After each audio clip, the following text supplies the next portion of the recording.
Mais à nouveau, plusieurs thèses s'opposent. Comme pour la Nativité, le site officiel de la mort de Jésus a été déterminé sous le règne de Constantin par l'impératrice Hélène au IVe siècle, là où sera bâti ensuite le Saint-Sépulcre.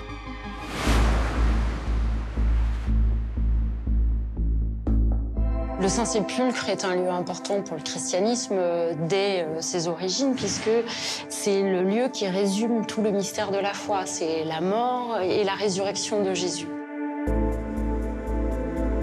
Selon l'Église, après avoir été embaumé avec des aromates puis mis dans un linceul, le corps de Jésus a été déposé dans ce tombeau. 2 jours plus tard, le jour de Pâques, il est ressuscité. Chaque année, il y a énormément de pèlerins qui viennent ici. C'est aussi une manière de montrer leur attachement à la foi et de rendre grâce à Jésus. Mais comment être certain que le corps de Jésus a bien été déposé là? Sur cette question, la science a longtemps été impuissante. C'est très difficile de dater une pierre, parce qu'une pierre, on ne peut pas faire de datation carbone 14. On peut éventuellement dater la manière dont elle est taillée, le style et ce qui est taillé dessus. Il faudra attendre octobre 2016, dans le cadre d'importants travaux de restauration de l'édicule, pour que soit réouvert pour la première fois depuis 200 ans le tombeau du Saint-Sépulcre. L'analyse des matériaux et des structures est formelle. Aucun vestige n'a plus de 1700 ans. Impossible scientifiquement de remonter plus loin dans le temps. Aujourd'hui, à Jérusalem, il n'y a pas d'autre lieu qui corresponde mieux à ce que disent les évangiles qu'ici. Alors, ce n'est pas une preuve, mais ça a de bonnes raisons d'aller dans le sens de l'authenticité. Maintenant, on sait que les fondations datent bien du IVe siècle. De là à dire que c'est bien le tombeau du Christ, on n'a pas plus de preuves. Il aura fallu retrouver l'ADN de Jésus. Et si le corps de Jésus n'avait pas été déposé là? Et si Hélène s'était trompée? Car il existe un autre lieu qui serait un bon candidat, à la fois au niveau des textes et de la probabilité historique.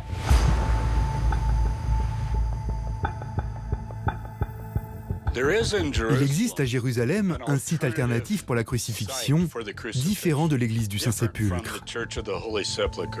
Le calvaire Gordon correspond, oui, pour moi, est beaucoup plus vraisemblable et plausible. Ce lieu près de la ville, mais hors de la ville, où tout le monde pouvait voir les crucifiés, comme dit l'évangile de Jean. Le calvaire Gordon est un tombeau situé dans un jardin hors des murs de la vieille ville, à seulement 600 mètres de la tombe officielle. Découvert en 1867, il relance l'enquête sur le tombeau de Jésus, si l'on se fie à la théorie des conservateurs protestants et évangélistes. Nous sommes devant la tombe de la résurrection, donc la tombe d'un Jésus ressuscité. Pourquoi? Parce qu'elle correspond aux évangiles. Les évangiles nous racontent une histoire avec pas mal de détails. Il est question du Golgotha, là où Jésus a été crucifié. Et à côté du Golgotha, il est dit qu'il y avait un jardin. Et dans ce jardin, une tombe qui n'avait jamais été utilisée.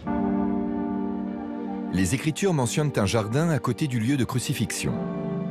Or, une immense citerne souterraine retrouvée en 1890 à côté du calvaire Gordon indique que c'est probablement ici que se trouvaient ces jardins. Autre correspondance avec les textes, il est situé à l'extérieur de la ville. Enfin, l'endroit peut largement accueillir 3 croix et même davantage, ce qui n'est pas le cas du site du Saint-Sépulcre. Mais cette théorie n'est pas, elle non plus, confirmée par les analyses archéologiques. Le problème avec cette tombe, c'est qu'elle date de l'âge de fer. C'est quand l'âge de fer, c'est 800 à 700 ans avant Jésus. Et la tombe dans laquelle Jésus a été déposé était une tombe neuve, dans laquelle personne n'avait jamais été mis. Je pense que ça ne fonctionne pas historiquement.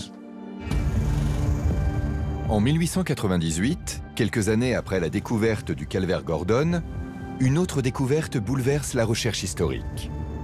Une photographie prise du Saint-Suaire à Turin révèle un fascinant visage. De nombreux suaires ont existé dans l'histoire, mais celui-ci est le plus connu, conservé dans la cathédrale Saint-Jean-Baptiste. Alors, le linceul de Turin, c'est un grand drap sépulcral de 4 mètres 40 de long sur 1,10 m de large, en lin, très précieux. Ce que nous voyons, c'est une face ventrale et dorsale d'un homme crucifié. On voit des traces de clous dans les pieds, sur une des mains, puisque l'autre est caché. Un coup de lance sur le côté. On voit la trace d'une couronne d'épines. Et puis des traces de coups, de fouet. Pas de traces du visage à l'œil nu. Il faudra attendre le développement du négatif de la photographie. On voit apparaître le visage d'un homme de belle allure, serein dans la mort, avec une barbe, des cheveux longs. Le visage quasiment invisible à l'œil nu pourrait-il être celui de Jésus? Aucune description physique n'existe de lui dans les évangiles. Alors comment savoir à quoi il ressemblait?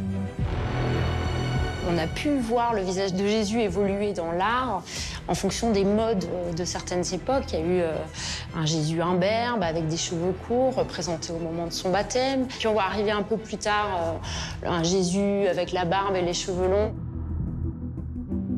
Cette représentation de Jésus avec la barbe et les cheveux longs en philosophe est celle du Moyen-Âge.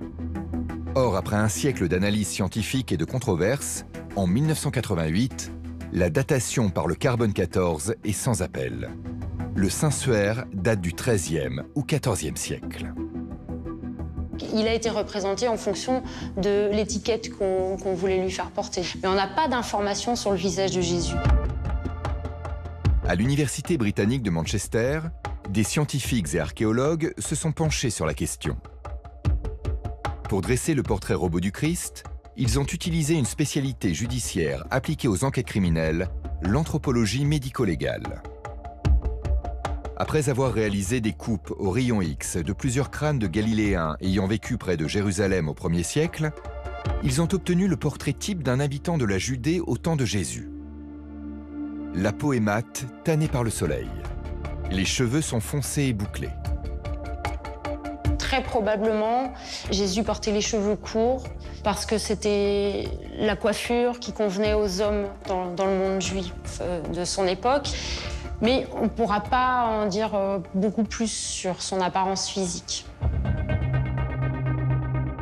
Les progrès de la science permettent aujourd'hui d'esquisser un portrait de Jésus. L'image obtenue n'est bien entendu qu'une représentation théorique. Mais elle semble plus convaincante que nombre de celles faites au cours des siècles. Date incohérente pour le calvaire Gordon. Manque de preuves archéologiques antérieures au IVe siècle pour le tombeau du Saint-Sépulcre. Saint-Suaire médiéval. L'enquête piétine. Jusqu'à ce jour de 1980, où une extraordinaire découverte archéologique rebat les cartes. Une chambre funéraire du 1er siècle est découverte à l'occasion d'un chantier immobilier. À 2 km au sud de la vieille ville, dans le quartier de Talpiot, une chambre funéraire datant du 1er siècle est découverte à l'occasion d'un chantier immobilier. Sous cette dalle de béton se trouve une porte en pierre, une arche et à l'intérieur, une tombe dans laquelle 10 ossuaires ont été découverts. Ce qui rend cette tombe unique, ce sont les noms inscrits sur 6 des 10 ossuaires. Les noms sont Marie, Jésus, fils de Joseph, José, Maria Ménée et Mara, Matthieu et Judas, fils de Jésus. Ces noms sont identiques à ceux de la famille proche de Jésus de Nazareth. Ces ossuaires contiennent-ils les ossements de Jésus de Nazareth et des membres de sa famille? L'âge du tombeau, associé à la concordance des noms, ébranle la communauté scientifique. Ce qui nous a impressionnés, par nous j'entends les chercheurs, lorsque nous avons commencé à étudier ce sujet en l'an 2000, c'est le regroupement des noms. C'est un point crucial, car en effet, ce qui rend ce groupe de noms si important et unique, c'est leur regroupement dans une même tombe. Pas dans différents tombeaux dispersés un peu partout aux alentours. Non, un regroupement de noms.